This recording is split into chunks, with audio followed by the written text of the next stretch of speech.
Hello everyone, welcome to the Prado Museum in Madrid, Spain, and welcome back for more of our Wednesday series of short conversations in English. This is a project that is made possible with the help of the supporters of the American Friends of the Prado Museum.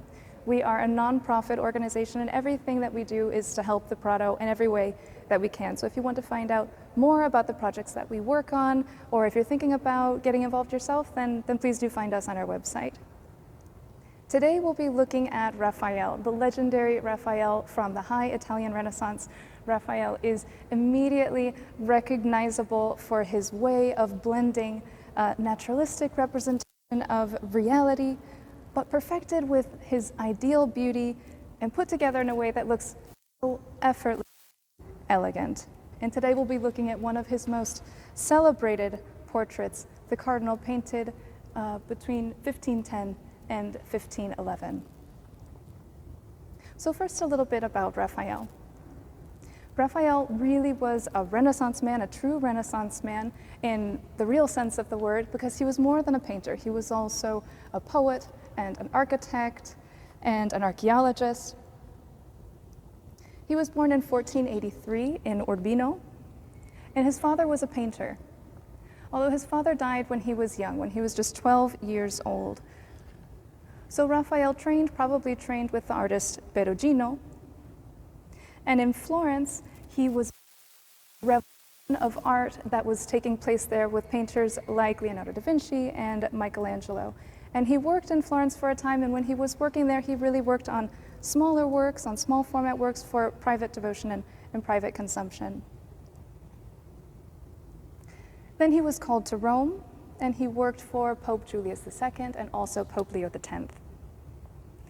Raphael died at the young age of just 37. And here at the Prado we actually have a very privileged collection of Raphael's works because they're very representative of the different points in his career. So he was called to Rome between 1508 and 1509 by Pope Julius II. And at that time, there was a lot happening in Rome. It was an exciting place to be, full of change, full of development. And so Raphael was really at the heart of all of that. And he was hired to work on the redecoration of the Vatican in what today we know as the Raphael rooms, the Stanza di Raffaello. And there you can find some of Raphael's most famous paintings, and really some of the most famous paintings in the history of Western art, like the School of Athens or the Disputation of the Holy Sacrament. And we'll talk about the Disputa again in a second. And it was during this time, around 1510, 1511, when he was working on the Raphael rooms, that he painted this portrait of a cardinal. And this image does appear in the Disputa that he painted, and that was in the Raphael rooms. When we look at this portrait, maybe one of the first things that we're thinking is, well, who is this? Who are we looking at? And it's actually, it's not quite clear. It's part of the enigma of this painting. Although the most likely candidate is the Cardinal Alidossi. Even though we don't know his identity for sure, this image really has come to represent the ideal portrait of a cardinal in the Renaissance. Notice that the name isn't Retrato de un Cardenal, the portrait of a cardinal. It's really just the cardinal that's referred to as the cardinal, as if this image were sort of the archetype of a person in this position. And this really is because of the strong presence of the sitter and the high technical quality of the execution of the painting. Raphael is known for being able to paint more than just the physical likeness of his sitters, but being able to pick something that's a little bit deeper, the personality, the psychological state, the complexity, the mind, individuality of his sitters. And so there's probably I think there's a little bit of irony really in the fact that he is so good at capturing this individual's personality, but we don't actually know exactly who the individual is. Even with anonymity, identity aside, this is considered to be one of the greatest portraits in the 16th century. Raphael chose to use this dark, elegant background, which really helps us focus on the sitter's face, on the gaze, and gives it strength. If we look close, there's even a pentimento, which is when the artist changes his mind with, when he changes his mind in his painting and makes a correction, you can see that the eye originally would have gone a little bit more in the same direction as the face, but he's decided to make it address us more directly, which makes this gaze all the more penetrating, all the more piercing. And if we look at the cape, we can see how wonderfully the texture of the silk has been reproduced with all of the different applications of different color to show the light.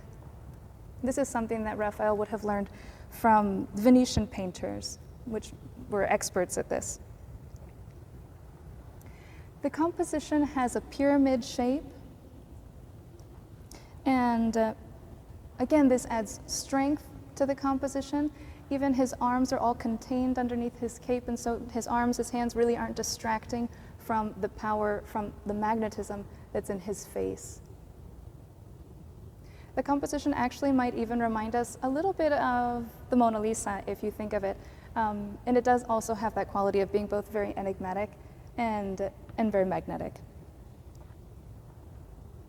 But Raphael was not only a talented painter and so many other things, but he was also a savvy businessman. And he was flooded with commissions when he was in Rome, and he didn't want to say no to any of them. And we have to think that these are commissions not just of painting, but also of architecture and other things. And to be able to handle all of that workload, he had to have quite a large workshop and also really optimize the workflow to be able to handle all of the commissions that he was getting. And one of the things that he did was decide that he would handle the intellectual side of the artistic production, the creativity, the design, and leave the more mechanical parts of artistic production to his assistants. And this might be something like the application of color. Now, also remember that an assistant in Raphael's workshop isn't any assistant, but they were some of the most qualified painters at the time, like Giulio Romano. And this workshop technique might make us think of artists that are even closer to us, like Andy Warhol, which is fun to think about. Although in the 15th and the 16th century, it would have been a big step because Raphael was really trying to assert the intellectual work than craftsmanship. Now we hear a lot about Raphael today, or I guess I should say we think that we hear a lot about Raphael today, but if we were in the 19th century, we would have heard a lot more. His popularity has actually somewhat declined in the 20th century, even though that's hard for us to believe today. And this is in part, paradoxically, because of what we just talked about, because of his savvy business skills. Vasari wrote about Raphael in his biography of the artist, The Lives of the Artist. And he wrote about Raphael's don de gentes, and the don de gentes was his people skills, his soft skills. Raphael was charismatic, and he was pleasant to be around and pleasant to work with. And this helped bring part of his success in Rome. But in the 20th century, this idea didn't really marry as well with the more modern idea of what an artist and what a genius was. And the taste tended to prefer a genius that looked more like a tormented character that was cross and living on the fringe of society, which is a far cry from the charismatic and diplomatic and wildly successful Raphael. When the Prado opened in the 19th century, in 1819, Raphael's paintings were actually in room 12, and if you've been to the Prado recently, room 12, you'll know, is where we have Velázquez's paintings, Las Meninas. It's the most central, most principal gallery. So at that time, Raphael really would have been part of the crown jewels of the collection. So in conclusion, we can think about how taste really is also something that changes, that evolves over time. So thank you for joining me for our short conversation in English. I hope you've enjoyed getting to see a little bit of Raphael, this beautiful portrait, The Cardinal, and see a little bit of Raphael's painting here in the museum. See you next Wednesday.